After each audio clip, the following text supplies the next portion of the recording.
მოდით ვნახოთ რა დევს ამ თვის იფსის ყუთში. ეს არის მცირე ზომის ყუთი და ამ ყუთში ვიხდით $15, თუმცა პროდუქტები, რომელიც შიგნით დევს, ხანდახან ყველანაირ მოლოდინს აჭარბებს. მაგალითად, Juliet Hazaganis 10 მლ-იანი პარფიუმი იდო ორჯერ. ამ ბოქსში დევს ესეთი ორი ცალი სახის ნიღაბი.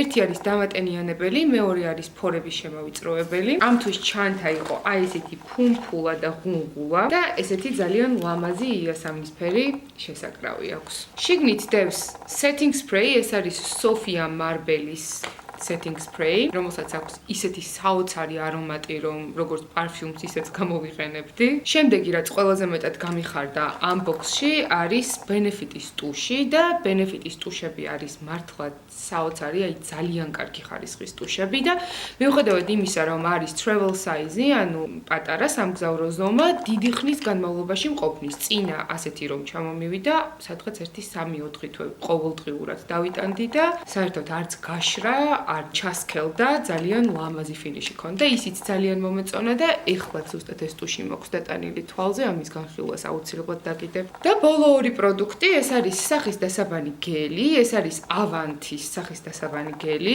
ეს არის ძვირადღირებული სახის მოვლის კომპანია, რომლის თვალის პაჩებიც მქონდა და მე მგონი რაღაცა $70 ყირდა 3 ცალი პაჩი თუ რაღაც, მოკლედ ძვირი იყო. და ესეთი travel size-ები მომწონს, იმიტომ რომ აბაზანაში მიდევს ხოლმე და როდესაც ვანაობთ მის დაბანის შემდეგ, იმისთვის რომ ჩემი გრძნობიარე კანს შამპუნმა რამე არ დაუშავოს, ეგრევე სახეს ვიბან როგორც კი შამპუნს ჩამოვიბანთ მინდა. და ბოლოს ეს არის MO Beauty-ის თვალის ჩრდილები, ულამაზესი ფერია, ძალიან ლამაზი ოქროს ფერია და საოცრად წყინავს, მომწონს და შეიძლება ახალ წელს სწორედ აი ამ თვალის ჩრდილით შევხვდე. მცირე ზომის ყუთის unboxing-ი სულ ეს იყო და შემდეგი unboxing-ი იქნება დიდი ზომის.